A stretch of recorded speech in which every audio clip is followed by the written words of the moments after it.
Egg centre నడుపుతున్న ఆమని తన షాప్లో పనిచేసే కమల మీద కోపంగా ఇలా అంటుంది. పాడైన ఎగ్స్ ని షాప్లో పెట్టదని ఎన్నిసార్లు చెప్పినా నీకు అర్థం కాదా కమలా అని అరుస్తుంది. కమలకి కూడా ఎక్కడా లేని కోపం వచ్చింది. కాని పని కోసం కోపాన్ని కంట్రోల్ చేసుకుంటూ ఇలా అంటుంది.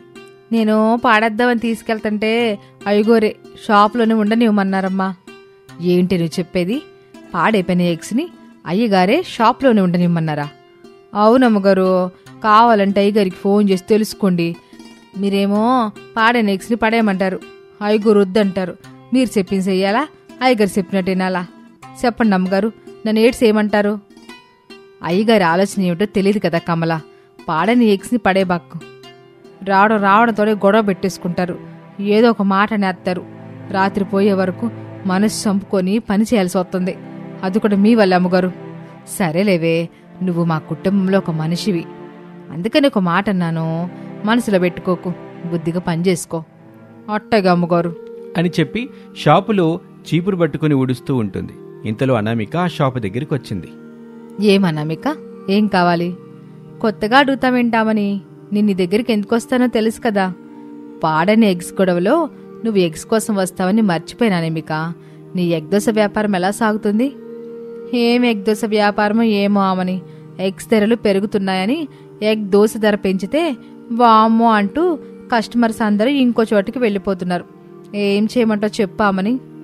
అనామిక, ఎగ్స్ ధరలు అనేవి నువ్వు నేను పెంచేవి కావని తెలుసు కదా. అందుకే కదా అమని నువ్వెంత చెప్తే అందుకే తీసుకెళ్తున్నాను. ఇప్పుడు ఎన్ని ఎగ్స్ ట్రేలు ఇమ్మంటావు చెప్పు? నేను వచ్చింది మంచి ఎగ్స్ కోసం కాదామని అని అనామిక చెప్పగానే ఆమని అయోమయంగా చూస్తూ, ఏమిటి నువ్వొచ్చింది మంచి ఎగ్స్ కోసం కాదా?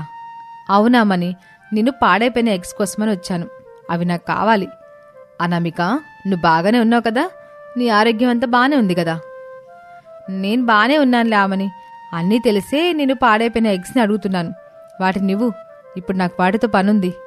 ఆ పనేమిటి నాకు అర్థమైంది అనామిక, కాకపోతే ఇవి పాడైపోయాయి కదా, తలకి పెట్టుకోవడం కూడా అంత మంచిది కాదు. అయ్యో ఆమని, నేను తలకి పెట్టుకోవడానికి ఈ పాడైన ఎగ్స్ని తీసుకెళ్ళడం లేదు, ఆమ్లెట్ వేసుకుందామని తీసుకెళ్తున్నాను. అది కూడా ఉచితంగా కాదులే ఆమని, ఒక్కొక్క ఎగ్గి 2 రూపాయలు చొప్పున, డబ్బులు మొత్తం యజమానికి ఇచ్చేశాను, ఆయన తీసుకెళ్ళమని చెప్పాడు.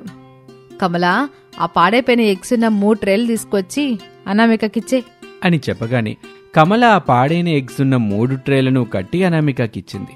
అనామిక వాటిని తీసుకుని అక్కడి నుంచి వెళ్ళిపోతుంది. ఆమని మాత్రం, పాడైన ఎగ్స్ తీసుకుని అనామిక ఆమ్లెట్ వేసినా పాడైన వాసన వస్తుంది కదా, పాడైన వాసన వస్తుంటే తినేవాళ్ళు ఎలా తింటారు? చీచి, ఇంకోసారి ఈ అనామిక దగ్గర ఏం తీసుకోకూడదు, ఏం తినకూడదు అని అయిష్టంగా ముఖం పెట్టి పాడైన ఎగ్స్ తీసుకుని అనామిక ఇంటికొచ్చింది. అత్తగారు శారద గ్రైండర్లో దోసల పిండి రుబ్బుతూ ఉంటుంది. అది చూసి, అత్తయ్య, దోసల పిండి రుబ్బడం అయిపోయిందా? అయిపోయింది కోళ్ళ అని పాడైన వాసన వస్తూ ఉండడంతో ముక్కును అదోలా పెట్టి ఇలా అంటుంది శారద. ఏంటే కోళ్ళ, ఏదో పాడైపోయిన వాసన వస్తుంది, ఏం తీసుకొచ్చావు అంటూ అనామిక చేతిలో పాడైన ఎగ్స్ ఉన్న ట్రేలను చూసింది. నీ తెలివిని కాకులు ఎత్తుకెళ్ళిపోయాయి కోళ్ళ, పాడైన ఎగ్స్ని తీసుకొచ్చావు? అత్తయ్య, నా తెలివి నా దగ్గరే ఉంది, ఏ కాకి ఎక్కడికి తీసుకుని వెళ్ళలేదు. మరేమిటే కోళ్ళ, పాడైపోయిన ఎగ్స్ని ఎందుకు తీసుకొచ్చావు? అత్తయ్య, నాకు బుర్ర ఉంది కనుకే ఈ పాడైపోయిన ఎగ్స్ తీసుకొచ్చాను, ఇప్పుడు మనం వీటితోనే ఎగ్ దోశ చేసి అమ్ముదాం అని అనామిక చెప్పగానే శారద బుర్రకి కరెంట్ షాక్ తగిలినట్టయింది. అంతే, కొద్దిసేపు ఎటూ కదలని బొమ్మలా అయిపోయింది. అది చూసి అనామిక శారద భుజం మీద చెయ్యేసింది. శారద మామూలు మనిషి అయింది. పాడైపోయిన ఎగ్స్తో దోశలేసి అమ్మడం ఏమిటే? ఎక్కువ లాభాల కోసమని అత్తయ్య. అత్య సొద్దులే కోళ్ళ, ఇంతకుముందు ఎట్టా ఎగ్ దోశ వ్యాపారం చేశావో ఇప్పుడు కూడా అట్టాగే చేసుకో. పాడైన ఎగ్ దోశ తిని ఎవరైనా హాస్పిటల్కి వెళ్తే అసలుకే మన వ్యాపారానికి మోసం అవుతుంది. అప్పుడు నిన్ను మన కుటుంబాన్ని కాదు కదా ఆ దేవుడు కూడా కాపాడలేడు. అందుకే కోళ్ళ, నా మాటిను, పాడైపోయిన ఎగ్స్తో దోశలు చేసి అమ్మడం మానే. సరే అత్తయ్య అని చెప్పి వెళ్ళిపోతుంది. తన కోడలు నిజంగానే తన మాట వింటుందని శారద అనుకుంది. కాని అనామిక మాత్రం తనలో అత్యాశకి బానిసైపోయి పాడైన ఎగ్స్తో దోశలు చేసి అమ్ముతూ ఉంటుంది. ఎగ్ దోశలకు పెట్టింది పేరు అనామిక. ఎగ్ దోశలనే పేరు ఎలాగూ ఉంది కాబట్టి తినటానికి అక్కడికి చాలా మంది వస్తూ ఉంటారు. తింటూ ఉంటారు, డబ్బులిచ్చి వెళ్తూ ఉంటారు. ఆ డబ్బుల్ని చూసి అనామిక మురిసిపోతూ ఉంటుంది. ఒకరోజు రాత్రి అనామిక ఇంట్లో కూర్చొని డబ్బుల్ని చూస్తూ మురిసిపోతూ ఉండగా అత్తగారు శారద కోసం మంచినీళ్ళ కోసం వచ్చింది. కోడలి దగ్గరున్న డబ్బులన్నీ చూసింది. కోళ్ళ నీకిన్ని డబ్బులు ఎక్కడవే? అది అత్తయ్య ఈరోజు ఎగ్ దోశ వ్యాపారం జోరుగా సాగింది, అందుకే డబ్బులు కూడా బాగానే వచ్చాయి అని చెప్పి డబ్బులు తీసుకుని తన రూంలోకి వెళ్ళింది. తన కోడలు అనామిక అత్యాశతో ఏదో తప్పు చేస్తుందని శారదకి అర్థమైంది. రేపు కోడలతో పాటు నేను కూడా ఎగ్ దోశల దగ్గరికి వెళ్తాను అని నిర్ణయం తీసుకుని నీళ్లు తాగి తన రూంలోకి వెళ్తుంది. బెడ్ మీద లేచి కూర్చున్న ప్రసాదు, ఏమైంది శారదా, మీ అత్తా కోడల మాటలు వినబడుతున్నాయి? కోడలకి ఈ మధ్య అత్యాశ జబ్బు పట్టుకుందండి. పాడైపోయిన గుడ్లు తీసుకొచ్చి ఎగ్ దోశలు చేసి అమ్ముతుంది. ఎంత చెప్పినా నా మాట వినట్లేదు. నా కోళ్ళ అలా చేసిందంటే నేను నమ్మను శారదా. మీరట్ట అంటారని నాకు తెలుసండి. అందుకే రేపు మీరు కూడా నాతో పాటు మన కోడలు చేస్తున్న ఎగ్ దోశ వ్యాపారం దగ్గరికి వెళ్ళి చూద్దాం. అప్పుడు మన కోడలు ఎట్టాంటి వ్యాపారం చేస్తుందో మనకు అర్థం అవ్వుద్ది. సర్లే శారదా, ఇప్పుడైతే పడుకో, ఉదయాన్నే వెళ్దాం గాని అని ప్రసాద్ పడుకుంటాడు. శారద కూడా పడుకుంటుంది. మరుసటి రోజున రోడ్డు పక్కన అనామిక తన ముక్కుకి క్లిప్పు పెట్టుకుని పాడిన ఎగ్స్తో దోశలు వేసి అమ్ముతూ ఉంటుంది. ఇదంతా కొంచెం దూరంలో ఉన్న చెట్టు చాటు నిలబడి శారదా దంపతులు గమనిస్తూ ఉంటారు. కోడలను చూసారా? ముక్కుకి బట్టలు కింద పడకుండా ఉండేందుకు క్లిప్పులు పెట్టుకుంటాం కదా, అవి పెట్టుకుంది. మీకు కనిపిస్తుందా? కనిపిస్తుంది శారదా. కోడలా క్లిప్ ఎందుకు పెట్టుకుంది? అట్టా క్లిప్పు పెట్టుకుని ఏం చేస్తుంది? అయ్యో, తమరికింకా అర్థమైనట్లేదు. మన కోడలు అనామిక అత్యాశతో పాడైపోయిన ఎగ్స్తో ఎగ్ దోశలు వేసి అమ్ముకుంటుంది. ఆ పాడైన ఎగ్స్ వాసన తనకి రాకూడదని అట ముక్కులకి క్లిప్పులు పెట్టుకుంటుంది. ఇప్పుడు మనం తన దగ్గరికి వెళ్తే కోడలు చేతన అత్యాశ వ్యాపారం తెలిసిపోద్ది. వామ్మో శారదా, నేనక్కడికి రాలేను. ఆ పాడైన కోడిగుడ్డు వాసన ఘోరంగా ఉంటది. ఇక్కడి వరకు వస్తుంది. నేనింటికి వెళ్ళిపోతాను, నువ్వు కోడల దగ్గరికి వెళ్ళు. అది చూసి కోడల్ని గట్టిగా మందలించరా. ఇంకోసారి ఇట్లాంటి తప్పులు చెయ్యొద్దని చెప్పు. మీ మావయ్య కూడా ఇక్కడి దాకా వచ్చి ఈ వాసన భరించలేక వెళ్ళిపోయాడని కూడా చెప్పు. సరేనండి, మీరింటికి వెళ్ళిపోండి, నేను కోడలకి చెప్పేసి వస్తాను అని ప్రసాద్ అక్కడి నుంచి వెళ్ళిపోయాడు. అత్తగారు శారద ఎగ్ దోశలు వేసి అమ్ముతున్న కోడలు అనామిక దగ్గరికి వచ్చింది. అనామిక శారదని చూసి, మీరెందుకు వచ్చారు అత్తయ్య? ఈ క్లిప్ ముక్కుకు పెట్టుకోండి అని చెప్పి ఒక క్లిప్ ఇస్తుంది. శారద తన ముక్కుకి ఆ క్లిప్పుని పెట్టుకుంటుంది. వాళ్ళకి కొద్ది దూరంలో ఎగ్ దోశ తింటున్న వీరేష్ అనే అతను వాంతులు చేసుకుంటాడు. అది చూసి అత్తగారు శారద కంగారు పడుతూ వీరేష్ దగ్గరికి వచ్చింది. యావింది బాబు, ఎందుకు వాంతులు చేసుకుంటున్నావు? తెలియటం లేదండి, ఇక్కడికి వచ్చే వరకు బానే ఉన్నాను. ఈ ఎగ్ దోశ ఇలా తిన్నానో లేదో అలా వాంతులయ్యాయి. ఈ ఎగ్ దోశలోనే ఏదో కలిసింది అని చెబుతూ ఉండగా అక్కడికి చాలా మంది వచ్చారు. వీరేష్ మళ్లీ వాంతులు చేసుకుంటాడు. దాంతో ఆ అత్తాకోడలిద్దరికీ భయం మొదలైంది. అక్కడికొచ్చిన వాళ్లలో అరవింద్ కూడా ఉన్నాడు. అరవింద్కి అనామిక అంటే పగ, ద్వేషం ఉన్నాయి. భయపడుతున్న అత్తాకోడలని చూశాడు. ఏమమ్మా అనామిక, ఎగ్ దోశలతో వ్యాపారాన్ని మొదలుపెట్టి ఎప్పటినుంచో ఉంటున్న నా దోశల వ్యాపారాన్ని మూసేశావు. నువ్వలా దెబ్బ కొడితే నేనిలా దెబ్బ కొడతాను. నాతో ఇక్కడికి వచ్చిన వాళ్ళతో కూడా కొట్టిస్తాను అని అనుకుని ఎగ్ దోశను పట్టుకుని వాసన చూస్తాడు. పాడైన వాసన ఘోరంగా వస్తూ ఉంటుంది. ఇక ఇదే మంచి అవకాశం అనుకుంటాడు అరవింద్. ఈ అత్తాకోడలని వదిలిపెట్టకండి. అత్యాశకు పోయి పాడైపోయిన గుడ్లతో ఎగ్గు దోశలేసి అమ్ముతున్నారు. మనం తక్కువగా దాన్ని తింటూ మన ఆరోగ్యాన్ని గొల్ల చేసుకుంటున్నాం. హాస్పిటల్ ఎక్కెళ్ళి వేలల్లో డబ్బులు కడుతున్నాం. ఇందుకు కారణమవుతున్న ఈ అత్తాకోడలని మాత్రం వదిలిపెట్టద్దు, పట్టుకోండి అని చెప్పగానే అక్కడికి వచ్చిన వాళ్ళు అత్తాకోడలిద్దరూ పారిపోకుండా రౌండప్ చేసేస్తారు. శారదకేమో భయంగా ఉంది. వాళ్ళని చూస్తూ బ్రతిమిలాడుతూ ఇలా అంటుంది. అయ్యా, ఏదో బుద్ధి గడ్డి తినేట చేసాం. దయచేసి మా మొదటి తప్పుగా భావించండి అయ్యా. మమ్మల్ని వదిలిపెట్టేయండి. ఇక్కడే కాదు మరెక్కడా ఎగదోసులు వ్యాపారాన్ని పెట్టాం. నా మాట మీద నమ్మకం ఉంచుకోండి అయ్యా అని ఎంత బ్రతిమిలాడినా వినకుండా అత్తాకోడలిద్దరిని బాగా కొడతారు. కొట్టి కొట్టి జనం అలసిపోతారు. గాయాలతో ఉన్న అత్తాకోడలిద్దరూ బాధపడుతూ నెమ్మదిగా ఇంటివైపు నడుస్తూ ఉంటారు. ఇక అప్పటినుంచి అనామిక ఎలాంటి వ్యాపారాల జోలికి వెళ్ళలేదు. అత్యాశను కూడా వదిలిపెట్టి చక్కగా ఇంట్లోనే ఉంటూ ఇంటి పనులు చేసుకుంటూ బుద్ధిగా అత్తగారు చెప్పిన మాట వింటూ తన జీవితాన్ని కొనసాగిస్తూ ఉంటుంది. ఇది ఇవాల్టి కథ. మరొక ఆసక్తికర కథలో మళ్ళీ కలుద్దాం. అంతవరకు సెలవు. నమస్తే. 8 నెలల గర్భవతి కోడలు అనామిక బెడ్ మీద కూర్చొని ఫ్రూట్స్ తింటూ ఉండగా వాటర్ బాటిల్ తీసుకుని అత్తగారు శారద వచ్చి బెడ్ పక్కనే ఉన్న టేబుల్ మీద పెట్టింది. జాగ్రత్త గుండుకోళ్ళ, ఫోన్ దగ్గర పెట్టుకో, నేను మళ్ళీ సాయంత్రం వస్తాను. పెద్దత్తయ్య ఇప్పుడు బాగుందని చెప్పారు కదా అత్తయ్య, నన్ను వదిలిపెట్టి వెళ్ళకండి, ఒక్కదాన్నే ఇంట్లో ఉండలేనత్తయ్య. ఏం కాదులే కోళ్ళ, ఇట్టా వెళ్ళి అట్టా వచ్చేస్తాను కదా, నువ్వు జాగ్రత్తగుండు. సరే అత్తయ్య అని అనామిక చెప్పటంతో శారద ఇంటి నుంచి బయలుదేరి తన అక్క సుమిత్ర ఇంటికొచ్చింది. సుమిత్ర కోడలు భావన చూసి, చిన్నత్తయ్య ఇప్పుడే వస్తున్నారా? అవును కోళ్ళ, మా అక్క సుమిత్ర ఎట్టాగుంది? బెడ్ మీద పడుకుని ఉందత్తయ్య, మీరు వెళ్ళి మాట్లాడుతూ ఉండండి, నేను మీకోసం టీ తీసుకొస్తాను, అలాగే తాగడానికి నీళ్లు కూడా తీసుకొస్తాను. సర్లే అమ్మా అని చెప్పి బెడ్రూంలోకి వచ్చింది. సుమిత్ర బెడ్ మీద పడుకుని ఉంది. ఇప్పుడు ఎలా ఉందక్క?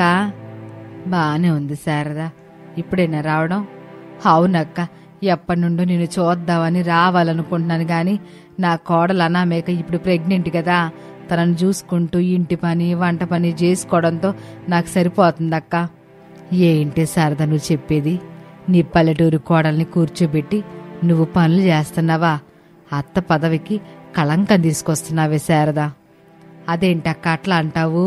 అనామిక ఇప్పుడు కడుపుతో ఉంది కదా, తనకి చాలా రెస్ట్ అవసరమని డాక్టర్ గారు చెప్పారు. అయ్యో వెర్రు బాగులు దానా, ఇక్కడ నీకు అసలు విషయం అర్థం కావడం లేదు.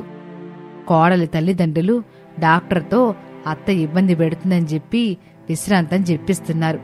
అలా చెప్పినందుకు పెద్ద మొత్తంలో డబ్బులు కూడా ఇస్తున్నారు. అట్టా ఉంటారక్క, నేను నమ్మను. చూపిస్తాను చూడు శారదా అని చెప్పి గట్టిగా కోపంగా, కోడలా భావన ఎక్కడ తెచ్చావే, వస్తున్నావా అని తన కోడలు భావనని పిలుస్తోంది. భావన పరుగున సుమిత్ర దగ్గరకొచ్చింది.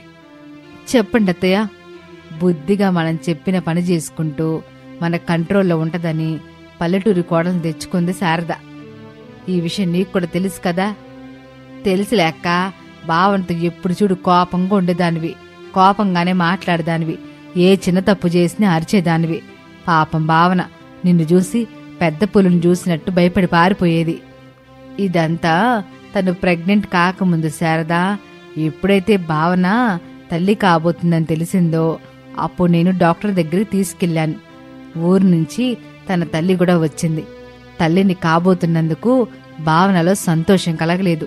తన తల్లిని చూడగానే ఏడ్చింది. ఆ తల్లికి విషయం అర్థమైంది అని సుమిత్ర చెప్తూ ఉండగా శారద వింటూ ఉంటుంది. భావన తలదించుకుని మౌనంగా నిలబడి ఉంటుంది. వదినా, నేను భావన చూపిస్తాను, మీరిక్కడ కూర్చొని రెస్ట్ తీసుకోండి అని చెప్తే నాకు గౌరవం ఇస్తుందని అనుకున్నాను. కానీ లోపలికెళ్ళి ఆ డాక్టర్తో రెస్ట్ విషయం చెప్పి ఎక్కువ డబ్బులు ఇచ్చిందని భావన ఒక రోజున తన తల్లితో చెప్తుంటే నేను విన్నాను. భావన, ఆ తర్వాత ఏం జరిగిందో చెప్పవే. పురిటి నొప్పులు వచ్చే వరకు నాతో అన్ని పనులు చేయించింది చిన్నత్తయ్య.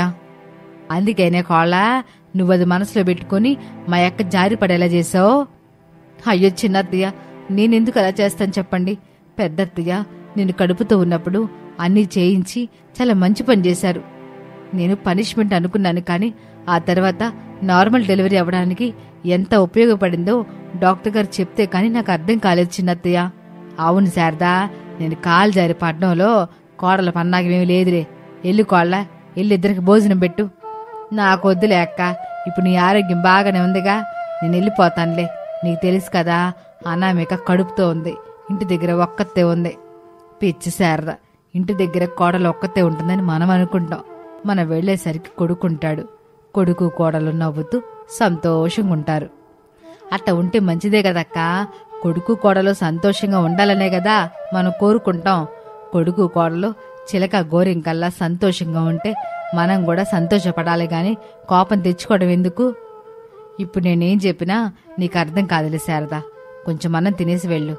మరెప్పుడైనా వచ్చినప్పుడు తింటాను లెక్క. భావన, అక్క జాగ్రత్త. అలాగే చిన్నత్తయ్య, నేను బాగా చూసుకుంటాను అని చెప్పగానే శారద అక్కడి నుంచి బయలుదేరి ఇంటికొచ్చింది. వేసిన తలుపు మీద కొట్టాలనుకుంటుంది. కాని అప్పుడే ఇంట్లో నుంచి కిరకిలా నవ్వులు వినిపిస్తూ ఉంటాయి. కొడుకు ఆఫీస్ నుంచి వచ్చినట్టున్నాడు అని అనుకుంటూ నెమ్మదిగా కిటికీ దగ్గరికొచ్చి చూస్తుంది. లోపల కొడుకు రమేషు, కోడలు అనామిక నవ్వుకుంటూ మాట్లాడుకుంటూ ఉంటారు. వాళ్ళ మాటల్ని శారద వింటూ ఉంటుంది. అమ్మా, మా పెద్దమ్మ దగ్గరికి వెళ్ళిందని నువ్వు ఫోన్ చేసి చెప్పడం మంచిదైంది. నీతో కబుర్లు చెప్పుకుంటూ మాట్లాడుకుంటూ ఇదిగో ఇలా మనసారా నవ్వుకొని ఎన్ని రోజులైందో తెలుసా అనామిక అని కొడుకు చెప్పిన మాటలు వింటుంది శారద. ఓహో, కొడుకు మా అక్క దగ్గరికి తెల్లగానే అట్ట కొడుక్కి ఫోన్ చేసి ఇంటికి రమ్మని చెప్పిందనమాట. కొడుకు కూడా సంతోషపడుతూ వచ్చేశాడు. ఎప్పుడైనా ఏదైనా పనుంది సెలవు పెట్టు బాబు అంటే వీలు కాదమ్మా అనేవాడు. గంట ఆలస్యంగా వస్తానని చెప్పు బాబు అంటే వామో మా సారు కోపగించుకుంటాడని వెళ్ళిపోయేవాడు. భార్య ఫోన్ చేసి రమ్మని చెప్పనగానే వచ్చేశాడు. ఇప్పుడు మాత్రం సార్ ఏమంట కావచ్చు అని అనుకుంటున్న శారదకి అనుకోకుండానే కోపం వచ్చేస్తూ ఉంటుంది. వాళ్ళని చూస్తూ వాళ్ళ మాటలు చాటుగా వింటూ ఉంటుంది. ఏవండి, ఇక ఆఫీస్కి వెళ్ళండి. మాట్లాడింది చాలు, కబుర్లు చెప్పింది చాలు. అత్తయ్య ఏ క్షణమైనా రావచ్చు. వెళ్ళండి. ఇంత భయం ఉన్నదానివి మన వేరే కాపురం గురించి మాట్లాడతానని చెప్పావు, నిజంగానే మాట్లాడతావా అని రమేష్ అనగానే శారద షాక్ అవుతుంది. మా అమ్మ నిన్ను ఇబ్బంది పెడుతుంది కదా, వేరే కాపురం పెడదామని ఎవరన్నారు? నేనే అన్నాను, నువ్వు వద్దన్నావు, సరేనా అని రమేష్ అంటుంటే శారదకి కోపమొస్తూ ఉంటుంది. నువ్వు నా మీద కొడుక్కి ఉన్నవి లేనివి కల్పించి చెప్పి ఆడి నోటితోనే వాడే వేరే కాపురం పెడదామనిలా చేసావు కదా కోళ్ళ, నిన్ను క్షమించను అని వాళ్ళ మాటలు వింటూ ఉంటుంది. ఆఫీస్కి వెళ్ళండి, అత్తే వచ్చేస్తూ ఉంటుంది. అనామిక, అమ్మ సాయంత్రం వరకు రాదు. ఆ అక్క చెల్లెళ్ళ ముచ్చట్లు 1 గంటలో తెలియవి కాదులే, 1 రోజులో కూడా పూర్తి కావు. వాళ్ళిద్దరూ మాట్లాడుకుంటూనే ఉంటారు. మాటలు పిచ్చోళ్ళు. అందుకని నువ్వు అమ్మ గురించి బాధపడకుండా నాతో సరదాగా ఉండు. తిరిగి వచ్చిన తర్వాత మీతోనే ఉంటాను కదా. ఇప్పుడు వెళ్ళండి, ఆఫీస్ వర్క్ ముగించుకొని ఇంటికి రండి. ఆ తర్వాత మాట్లాడుకోవచ్చు. చెప్పడం మర్చిపోయాను అనామిక, మీ అమ్మ వస్తానని నీకు సహాయంగా ఉంటుందని ఒక్కటే ఫోన్ చేస్తుంది. ఏం చెప్పమంటావు? కూతురు కడుపుతో ఉన్నప్పుడు తల్లి దగ్గరుండాలి, కానీ నాకు అదృష్టం లేదండి అని కన్నీళ్లు పెట్టుకోవటం శారద చూస్తుంది. అప్పుడు శారద మనసుకి కొంచెం బాధ కలుగుతుంది. అత్త ఎంత ప్రేమగా చూసుకున్నా కోడలకి తల్లి కాదని తేలిపోయింది. ఇలాంటి సమయంలో తను పుట్టింటి దగ్గర ఉండాలని అనుకుంటది కదా. పంపిస్తాను, ఘనంగా సత్కారం చేసి పంపిస్తాను అని ఒక నిర్ణయానికి వచ్చింది. అనామిక, నువ్వు జాగ్రత్తగా ఉండు, నేను తొందరగానే వస్తానులే అని చెప్పి తలుపు తెరిచాడు. అంతే, ఎదురుగా ఉన్న తల్లి శారద కనిపిస్తుంది. భయపడుతూ, అది అమ్మా, నేను లంచ్ కోసం వచ్చాను, నువ్వింట్లో లేవని తెలిసింది. నువ్వు పెద్దమ్మ వాళ్ళ ఇంటికి వెళ్ళావని అనామిక చెప్పింది. అందుకే నేను నువ్వు వచ్చే వరకు ఉందామని అనుకున్నాను. కానీ సర్లేరా బాబు, ఇప్పుడు నేను వచ్చేసాను కదా, నువ్వు ఆఫీస్కెళ్ళు, కోడలు నేను చూసుకుంటాలే అని శారద చెప్పగానే రమేష్ అక్కడి నుంచి వెళ్ళిపోతాడు. శారద అనామిక దగ్గరికి వచ్చింది. ఎల్లు కోళ్ళ, ఎల్లి నాకు టీ పెట్టుకురా అని తన అత్తయ్య చెప్పటం అనామికకి కొత్తగా అనిపించింది. కొంచెం కోపంగా, ఏంటే టీ పెట్టుకురమ్మని చెప్పాను కదా, ఇంకా ఇక్కడే ఉన్నావేంటి? ఎల్లు, ఇప్పుడే తీసుకొస్తాను అత్తయ్య అని చెప్పి అనామిక కిచెన్లోకి వెళ్తుంది. శారద మంచం మీద కూర్చుంటుంది. కొంత సమయం తర్వాత అనామిక టీ తీసుకుని వచ్చింది, శారదకిచ్చింది. శారద టీ తాగిన తర్వాత, అనామిక, బట్టలు సర్దుకో. ఎందుకత్తయ్య? ఎక్కడికి? నేను రావడం లేదు కోళ్ళ, నువ్వే నీ పుట్టింటికి వెళ్తున్నావు అని శారద చెప్పగానే అనామిక ఆశ్చర్యంగా చూస్తుంది. ఏంటే కోళ్ళ, నేను చెప్పింది వినిపించింది కదా, ఇక బట్టలు సర్దుకో. అయినా ఇప్పుడు మా పుట్టింటికి ఎందుకు అత్తయ్య? డెలివరీ నీ పుట్టింటి దగ్గరే జరగాలి కదా, అందుకు. అప్పుడు మా అమ్మ వచ్చి అడిగినప్పుడు నాకు కోడలైనా కూతురైనా అనామికే కదొద్దినా, ఇక్కడే ఉంటుంది, తల్లిలా చూసుకుంటానని చెప్పారు కదా అత్తయ్య. కానీ కోళ్ళ, నీకు నేను చూపించే అమ్మ ప్రేమ సరిపోవట్లేదు కదా. ఇట్లాంటి సమయంలో తల్లి దగ్గర ఉంటేనే బాగుంటుందని చెప్పడం విన్నాను. ఇల్లు కోళ్ళ, బట్టలు సర్దుకో, నేను తీసుకెళ్ళి నిన్ను మీ అమ్మ దగ్గర దిగబెట్టొస్తాను. నిన్ను మన్నించండి అత్తయ్య, ఏదో బాధలో ఉండేలా అన్నాను, అంతే తప్ప మిమ్మల్ని బాధ పెట్టడం నా ఉద్దేశం కాదు. పల్లెటూరు కోళ్ళ, నేను నిన్ను బాధతో పంపించట్లేదు. మీ అమ్మకు కూడా ఉంటది కదా, కూతురెట్ట ఉన్నప్పుడు దగ్గరుండి చూసుకోవాలని. మీ అమ్మ ఎన్నిసార్లు ఫోన్ చేసింది, ఎన్నిసార్లు నన్ను అడిగింది. నేను వెళ్ళను అత్తయ్య, ఇక్కడ ఉండడానికి నేను ఒప్పుకోను.